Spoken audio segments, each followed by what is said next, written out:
దేవుడి మీద ఒక రేవంత్ రెడ్డి ఒట్లు పెట్టి మోసం చేస్తాడు అనుకున్నా. పోచారం గారు కూడా మోసం చేసిండు.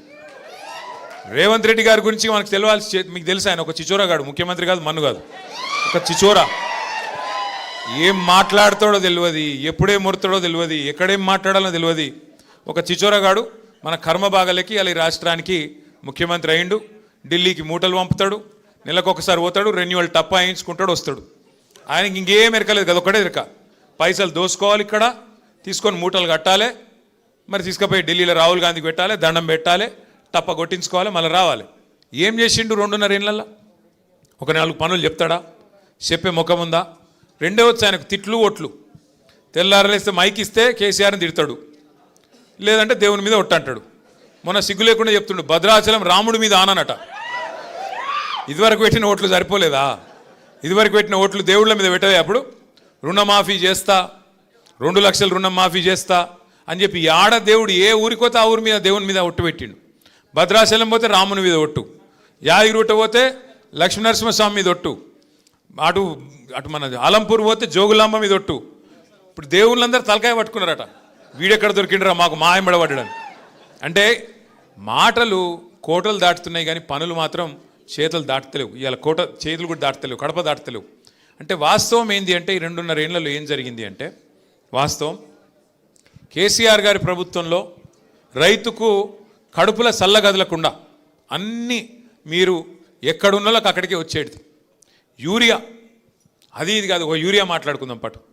ఎట్లుండే యూరియా కేసీఆర్ ఉన్నప్పుడు? ఆటో అన్నకో ఆటో తమ్ముడికో ఫోన్ కొడితే పొలం కాడికి యూరియా వస్తుంది, కరెక్ట్ అని చెప్పేది కాదా? ఇవాళ ఏంది పరిస్థితి? షాపుల ముంగట మళ్ళీ బాగుందా లైన్లు? యాపులు బాగున్నాయా? షాపులలో ఉన్నాయా యూరియాలు? ఇప్పుడు యాప్ పెట్టినరు, యాప్లో యూరియా ఎట్లా దొరుకుతుంది? షాపులు ఉంటేనే కదా.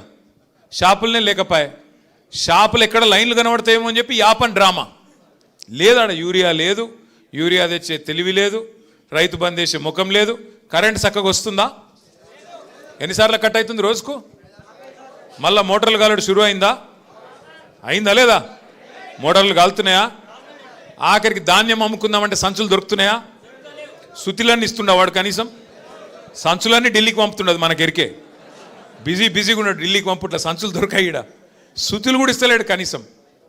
రైతు బంధు 4 సార్లు ఎగ్గొట్టిండు, యాదుకున్నదా లేదా? అది కూడా మర్చిపోయిరా? మరి ఇవన్నీ మర్చిపోయి మళ్ళీ పోచారంని గెలిపిద్దామా? బాన్సోడలా కేసీఆర్ను మోసం చేసింది మర్చిపోదాం, రైతుకు వెన్నుపోటు పొడిచింది మర్చిపోదాం, రైతు బంధు 4 సార్లు ఎగ్గొట్టింది మర్చిపోదాం. ఇవన్నీ మర్చిపోయి రేవంత్ రెడ్డిని కాంగ్రెస్ను మళ్ళీ గెలిపించేంత చైతన్యం లేదా మనకు బాన్స్వాడలా? వాళ్ళు ఊహించుకుంటున్నారు రేవంత్ రెడ్డి ఆయన పార్టీ వాళ్ళు ఏమని, ఆఖరి 6 నెలలకు మళ్ళీ ఏదో కళ్ళబొల్లి కబుర్లు చెప్పి ఏదో కథలు చెప్తే మళ్ళీ ఆగమవుతారు. అమాయకులు తెలంగాణ గ్రామీణ ప్రాంతాల్లో ఉండే రైతులు ఒకసారి మోసం చేసినాం, మళ్ళా మోసం చేస్తాం అని చెప్పి నమ్మకంగా ఉన్నాడు. ఇవాళ 2 లక్షల రుణమాఫీ చేస్తా అన్నాడు, కనీసం 30-40% అయిందా? అది అయిందా కాలేదా? వాస్తవంగా నేను అడిగిన ఆయన అసెంబ్లీలోనే, అయ్యా రేవంత్ రెడ్డి గారు అక్కడ ఇక్కడ కాదు, నీ సొంత ఊరు కొండారెడ్డిపల్లె, ఆడికంటే ఆడికోతాం, లేదా నీ నియోజకవర్గం కొడంగల్, ఒక్క ఊర్లో చూపెట్టన్నా, ఒక్క ఊర్లో చూపెట్టు 100% రుణమాఫీ అయినట్టు నేను రాజీనామా చేసి శాశ్వతంగా పోతా అని చెప్పిన. దమ్ము లేదు, నిజాయితీ గల్లోడైతే ఒప్పుకోవాలి, దమ్ము లేదు. ఎందుకు? ఆయనకి ఎరికే కాలేదని. కానీ మాటల పైకి ఏందేందో చెప్తాడు. ఎన్ని మాటలు చెప్పిండు? 100 రోజుల్లో 6 గ్యారంటీలు అన్నాడు. చేసిండా? 100 రోజుల్లో 6 గ్యారంటీలు, ప్రతి కుటుంబానికి 2.5 లక్షల రూపాయలు సంవత్సరానికి ఇస్తా అన్నాడు. ఏమేం చెప్పిండు కథలు? అత్తకు 4,000, కోడలకు 2,500. లగ్గం చేసుకుంటే కేసీఆర్ లక్షిస్తుండు, నేను తులం బంగారం ఇస్తా. ఆడపిల్లలు చదువుకుంటే స్కూటీలు ఇస్తా. రైతుకు రైతు భూ యజమాని మాత్రమే కాదు, కౌలు రైతుకు ఎంత ఇస్తా అన్నాడు? ఎకరానికి ఎంత? 12 కాదు అయ్యా, 15. 7.5 15,000 ఇస్తా అన్నాడు. కేసీఆర్ 10,000 ఇస్తే నేను 15,000 ఇస్తా. కేసీఆర్ 24 గంటల కరెంట్ ఇస్తే నేను 48 గంటల కరెంట్ ఇస్తా. కేసీఆర్ ముసలోనికి పెన్షన్ ఇస్తే నేను ముసలవ్వకు ముసలయ్యకి ఇస్తా. చెప్పిండా లేదా? ఒక్కటన్నా చేసిండా? పడ్డాయా? 2,500 పడ్డాయా మహిళలకు? మీకెందుకు పడతాయి? మహిళలకు పడతాయి. మహిళలను అడుగుతున్నారా? తమ్మి ఆగు. పడ్డాయి ఎవరికన్నా మహిళలకు? రైతుకు పడ్డాయా? 15,000. రైతుకు 15,000 లేదు, ముసలోళ్ళకు 4,000 పెన్షన్ అన్నాడు. పడ్డాయా? అదే కేసీఆర్ సార్ ఉంటే ఇవాళ ఈ పాటికి ముసలోళ్ళందరికీ 4,000 పెన్షన్ రాపోతుండేనా? వస్తున్నానా రాకపోతున్నా? కేసీఆర్ ఉంటే కడుపుల సల్ల కదలకుండా యూరియా వస్తున్నానా లేదా ఇంటికి? కేసీఆర్ ఉంటే అడిగే అవసరం లేకుండా రైతు బంధు టైంకి పడ్డదా లేదా? ఒక్కసారి కాదు, 2 సార్లు కాదు, 11 సార్లు రైతు బంధు పడ్డది. గిన్నె లెక్క డ్రామా చేయలే. ఎకరానికేసి మీటింగ్ పెట్టి ఒక ఎకరంకి ఒక మీటింగ్ అట. ఈ అందానికి ఒక ఎకరంకి ఒక మీటింగ్. మరి 11 సార్లు ఇచ్చిండు కేసీఆర్ సార్. ఎన్ని లక్షల ఎకరాలకు ఇచ్చిండు, ఎన్ని కోట్ల ఎకరాలకు ఇచ్చిండు, ఎన్ని మీటింగులు పెట్టాలి? మరి గసంటోడి ఇలా మనకు దొరికిండు. ఇక పోని మీటింగ్ పెడితే ఒక్కటన్నా మంచి మాట మాట్లాడచ్చు కదా? ఒక్కటి ఏం లేదు. అయ్యా కరువు వచ్చింది, ఏం చేయాలా ముఖ్యమంత్రి గారంటే రక్తం జల్లురిగి, రక్తం జల్లితే పంటలు పడతాయట. ఇలా పరిస్థితి ఏంది? రాష్ట్రం అంతా కరువు పరిస్థితున్నది. బాన్స్వాడల వానలు పడ్డాయా? కానీ మీకు ఉపాయం తెలుసా? కేసీఆర్ ఎంత గొప్పగా ఆలోచన చేసిండో. కాళేశ్వరం దగ్గర ఏదైతే నీళ్లు ఇలా కిందికి ఉత్తగా సముద్రంలోకి పోతున్నాయో, ఎక్కడైతే ఇలా కరువు ఉన్నా కూడా కింద నీళ్లు పోతున్నాయి గోదావరిలో, అక్కడ కట్టిండు కేసీఆర్ పంప్ హౌస్. ఆ పంప్ హౌస్ కాడ ఇవాళ రేవంత్ రెడ్డి చేయాల్సిందల్లా బటన్ ఒత్తాలి, అంతే. ఏం పీకేదేం లేదు, నువ్వు పోయి బటన్ ఒత్తాలి. ఒక్క బటన్ ఒత్తితే పంపు చాలు చేస్తే ఇలా మీ నిజాం సాగర్ నిండుతుంది, మీ చెక్ డ్యామ్లు నిండుతాయి, మీ ఎస్ఆర్ఎస్పి ప్రాజెక్టు మొత్తం నింపే మరి మొత్తం ఉపాయం అంతా కేసీఆర్ చేసిపోయిండు. ఇవాళ ఈయనకు ఒక్కటే అడ్డం వస్తున్నది. ఏంటిది? ఈయన చెప్పిన అబద్ధమైన అడ్డం వస్తుంది. ఇన్ని రోజులు ఏమబద్ధం చెప్పిండు? కాళేశ్వరం కూలేశ్వరం అయిపోయింది అన్నాడు. మొన్న మేము పోతిమి చూపెడుతుంది, నేను మా ప్రశాంత్ అన్న అందరం పోతిమి చూపెడుతుంది. ఏమిటిది? ఆడ 1,00,000 క్యూసెక్కుల నీళ్లు పోతున్నాయి. 1,00,000 క్యూసెక్కులు అంటే 9 టీఎంసీలు. మీ నిజాం సాగర్ కెపాసిటీ ఎంతనే? 17 అంటే 14, సరే 17 అనుకుందాం. జరాగు లొల్లి పెట్టక. 17 టీఎంసీలు అంటే 2 రోజులలో మీ నిజాం సాగర్ నింపచ్చు. 2 రోజులలో గన్ని నీళ్ళు పోతున్నాయి కింద. గన్ని నీళ్ళు పోతుంటే ఈ బేకార్గాడు రైతులంటే పట్టి లేదు. ఆయన లొల్లంత ఒకటే. ఏది పెట్టి కేసీఆర్ని తిట్టాలి. కానీ ఆయనకు ఒకటి ఉన్నది, ఆయన మనసులో ఒకటి ఉన్నది. ఏమిటిది? ఇప్పుడు నీళ్ళు ఇచ్చిండు అనుకో, మళ్ళీ మీరేమడుగుతారు? యూరియా అడుగుతారు. మరి యూరియా ఇచ్చిండు అనుకో, పంటలు పండితే మళ్ళీ మీరేమంటారు? పంటలు కొనాలంటారు, వడ్లు కొనాలంటారు. మరి వడ్లు కొనాలంటే సంచులు ఇవ్వాలి, మళ్ళీ సుతులు ఇవ్వాలి, మళ్ళీ మద్దతు ధర ఇవ్వాలి, మళ్ళీ మీదికెళ్ళి ఇంకోటి బోనస్ అని డైలాగులు కొట్టిండు కదా, బోనస్ ఇవ్వాలి. ఈ అమ్మాయి ఈ లొల్లంత ఎందుకు? నీళ్ళు ఇవ్వకపోతే సపరేక మొత్తం బంద్ అవుతుంది అని చెప్పి నీళ్ళు బంద్ పెడతాను. అసలు కథ కాదు. ఆయన నీళ్ళు ఇవ్వకపోతే కారణం ఏంటంటే మొత్తం వ్యవస్థ మంచిగానే ఉన్నది. కాళేశ్వరంలో ఒక్క మేడిగడ్డ బరాజులో 2 పిల్లర్లు కుంగినాయి. ఆ 2 పిల్లర్లు కుంగితే 31 నెలల నీకు సుతారాలు దొరుకుతలేరా? మేస్త్రీలు దొరుకుతలేరా? సిమెంటు లేదా? ఏం కమ్మి పడ్డది ముఖ్యమంత్రికి? 31 నెలలు అయింది కదా. ఇప్పుడు మనం ఇల్లు కట్టుకుంటామే, ఇల్లు కట్టుకున్నాక ఒక మూలకి ఎక్కనో దగ్గర ఉరుస్తుంది, లీకేజ్ ఉన్నది, ఇల్లు కూడా కొడతావా? ఎవడన్నా బుద్ధినోడైతే చెప్పుకుంటాడు కదా, ఆయన గుంపు మేస్త్రి అని. గుంపు మేస్త్రి అంటోడు ఇల్లు సదురుతాడా కూలగొడతాడా? చదువుకోవాలన్నా చిన్న తప్పు ఉంటే. మరి 31 నెలలు అయింది, నీకు లేదా ఆలోచన? లేదా? ఎంతసేపు కేసీఆర్ని తిట్టాలి, కూలేశ్వరం. ఏం కూలేశ్వరము?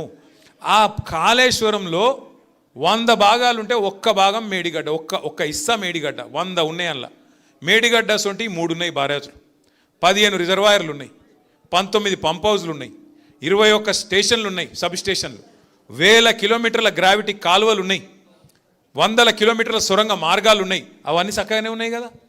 ఆడ అసలు ఆ పంపు చాలు చేసే కాడ బ్యారేజ్తో సంబంధం కూడా లేదు. బ్యారేజ్ మీద 18.5 కిలోమీటర్ల మీద పంప్ హౌస్ ఉన్నది. ఆ పంప్ కాడికి వెళ్ళి నీళ్ళు కిందికి పోతూనే ఉన్నాయి. నువ్వు చేయవలసిందల్లా ఒక చిన్న పాయ లెక్క తీసి ఆ పంప్ హౌస్లోకి నీళ్లు మలిపి ఒక మోటార్ వత్తాలి. అది ఒక్కటే చేయాలి. ఆయన అది చేసినందుకు ఆయనకు బాధ ఏంటంటే, ఇన్ని రోజులు నేను చెప్పిందంతా అబద్ధమని దొరికిపోతా, ఇన్ని రోజులు నేను చెప్పినని లుచ్చా మాటలు అని చెప్పి ప్రజలకు అర్థమవుతుంది. అందుకే మిమ్మల్ని ఎండబెడుతున్నాడు. ఇవాళ బాన్స్వాడోళ్ళను, మొత్తం నిజామాబాద్ జిల్లా వాళ్ళను, ఎస్ఆర్ఎస్పి కింద ఆయకట్టు ఉన్నోళ్ళను, నిజాం సాగర్ కింద ఆయకట్టు ఉన్నోళ్ళు మొత్తం ఆ వాగులు, చెక్ డ్యామ్లు అన్నీ నింపుకోవచ్చు. ఇవాళ ఈ ఒక్కరోజు కాదు, నీళ్లు అక్టోబర్ దాకా ఉంటాయి. నీళ్ళాడ రోజు పోతున్నాయి కిందికి సముద్రంలో. నేను ఒక్క మాట అడుగుతా రేవంత్ రెడ్డిని, అయ్యా నువ్వు అంటున్నావు ఆడ నీళ్లు లేవని, మరి కింద చంద్రబాబు నడుతుండు కదా మోటార్లు, అదే నది కింద ఈడికెళ్ళిపోయిన నీళ్ళే కదా ఆడి. కొద్దిగా కింది కోత వరంగల్ దేవాదుల మోటార్లు నడుస్తున్నాయి కదా, ఇంకొద్ది కింది కోత ఖమ్మంలో ఆడ నడుస్తుంది కదా సీతారామ మోటార్. అక్కడ నీళ్లు ఉంటాయి ఎట్లా, ఇక్కడ లేవెట్లా, ఆడ మోటార్లు నడిస్తే ఎట్లా, ఇక్కడ నడవే ఎట్లా. అంటే ఆయన బాధ ఏంటంటే ఇగో గిది దొరికిపోతుంది, దొంగ దొరుకుతాడు, అబద్ధం దొరికిపోతుంది అని చెప్పి ఇలా అడ్డమైన మాటలు మాట్లాడుతుండు. ఇంకోటి ముఖ్యమంత్రి కానే అవుతుంది. నీ బాధ ఏంది అసలు?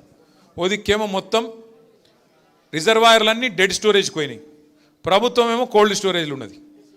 మాట్లాడతలేడు, పని చేస్తలేడు. నిన్న మొన్న ఏదో మీటింగ్ పెట్టిండట, మా సంజయ్ చెప్తున్నాడు, కరువు పరిస్థితులు వచ్చినానికి ఇప్పుడు మీటింగ్ పెట్టినట.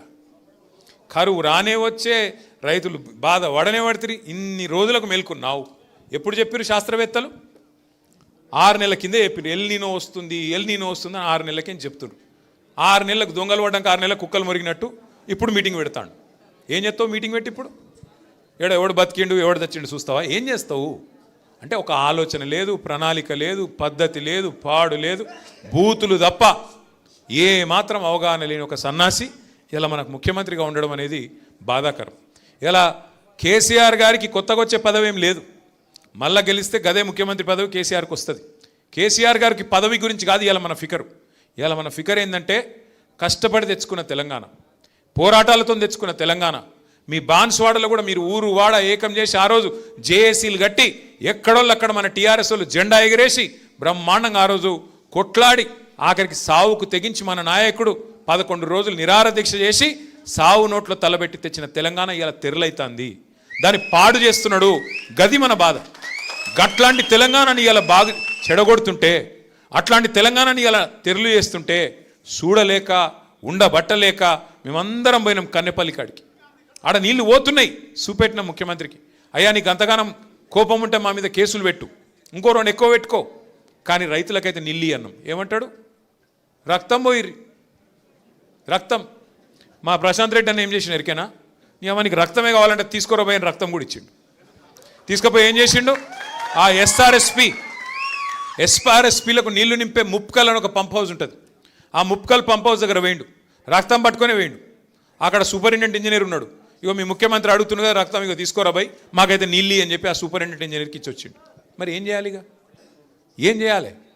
రక్తం ఇవ్వమంటే రక్తం ఇస్తా అంటిమి, తెలంగాణ కోసం ప్రాణమే ఇస్తా అంటిమి, ఇంకేం చేయాలి? గిసొంటోడు అందుకే పిచ్చోని చేతుల రాయి లెక్క ఇవాళ రాష్ట్రంలో పరిపాలన మారిపోయింది. ఒక్క వర్గం ఈ రాష్ట్రంలో రైతు కావచ్చు, మహిళలు కావచ్చు, అట్లాగే యువకులు కావచ్చు, ఎవ్వరు కూడా కుషలేరు. యువకులను మోసం చేసిండు. 2 లక్షల ఉద్యోగాలు అన్నాడు. మొదటి సంవత్సరంలో 2 లక్షల ఉద్యోగాలు ఇస్తా అన్నాడు. ఇచ్చిండా? మరి 10,000 ఉద్యోగాలు కూడా ఇవ్వలే. ఎన్ని జూటా మాటలు అంటే, నేను అడిగిన రేవంత్ రెడ్డిని, అరే మందికి పుట్టిన బిడ్డలు మా బిడ్డలను ఎన్ని రోజులు చెప్పుకుంటావురా? కేసీఆర్ ఇచ్చిన ఉద్యోగాలు నీ ఉద్యోగాలు ఎట్లా చెప్పుకుంటావు? సిగ్గు లేదా నీకు? 70,000 ఉద్యోగాలు ఇచ్చినట్టు నువ్వు రుజువు చేస్తే, 70,000 ఉద్యోగాల నోటిఫికేషన్లు నువ్వే ఇచ్చినావు, నువ్వే ఉద్యోగాలు ఇచ్చినావు అని రుజువు చేస్తే నేను రాజీనామా చేస్తా అని చెప్పిన. దానికి కూడా మళ్ళీ ఏదో పిసపిస మాటలు తప్ప ఒకటి సొక్కం మాట లేదు. ఇక కొత్తగా ఒకటి నేర్చుకున్నాడు ఈ మధ్యన.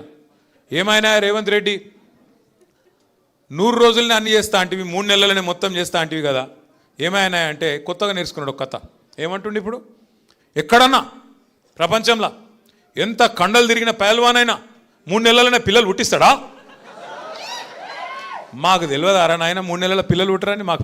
మాకు పెళ్ళిళ్ళు కాలే, మాకు పిల్లలు లేరా? మాకు తెలియదా? నేను అడుగుతున్నా కాబట్టి రేవంత్ రెడ్డిని, మా బాన్స్వాడ అన్నదమ్ముల సాక్షిగా, అరే 3 నెలల పిల్లలు పుట్టరు మాకు ఎరికే, మరి 31 నెలల పిల్లలు పుట్టకపోతే నిన్ను ఏమనాలి? ఏమనాలి మరి చెప్పురు మీరు? 3 నెలల పుట్టరు, ఓకే, నో ప్రాబ్లం, 3 నెలలు అయిపోయింది, 31 నెలలు ఒడిసేపాయ, ఏమనాలి మరి నిన్ను? ఏమనాలి? నేను ఆటలేను రాబాయ్, మీరన్నారు. ఇగో నేనేమంటున్నా అంటే, ఆయన తిట్టి నోరు ఖరాబ్ చేసుకుని అక్కడ కూడా లేదు. ఛాన్స్ దొరికినప్పుడు కర్రు కాల్సి వాత ఎట్లా పెట్టాలంటే, ఎడబెట్టాలని తెలుసు కదా, గాడ పెట్టాలి, సురుకు ఎట్లా పెట్టాలంటే, మళ్ళీ జీవితంలో కాంగ్రెస్ అంటే మళ్ళీ ఎవడన్నా కాంగ్రెస్ జెండా పట్టుకొని వస్తే కాలి ఏం చేయాలి జరిగింది ఎక్కువ పైగా వస్తుంది, ఛాన్స్ వస్తుంది. పోచారం శ్రీనివాసరెడ్డిని రాజకీయ భవిష్యత్తును ఆయన దాన్నే బొందబెట్టుకున్నాడు, బండ కట్టుకొని బాయిలో దింకుంటే మీరు ఆగుర్రా పోయి మాట్లాడిరు బండ కట్టుకొని ఆయనే బాయిలో దుంకిండు. మనం ఏం చేసేది లేదు. ఆయనని ఇవాళ దేవుడు కూడా కాపాడలేడు. ఆ తెలంగాణ తిరుమల దేవుడు ఉన్నాడు కదా వెంకన్న, ఆ వెంకన్న స్వామి శాపం కూడా ఆయనకు తగులుతుంది.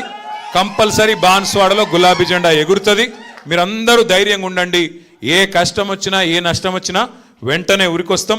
సోదరుడు శ్రీనివాసరావు గారికి ఎంబడ వచ్చిన ప్రతి ఒక్కరికి కూడా పేరు పేరున మళ్ళొక్కసారి స్వాగతం చెబుతూ మీ అందరికీ నమస్కారాలు, పేరు పేరున అందరికీ ధన్యవాదాలు తెలియజేస్తూ జై తెలంగాణ, కేసీఆర్ గారి నాయకత్వం.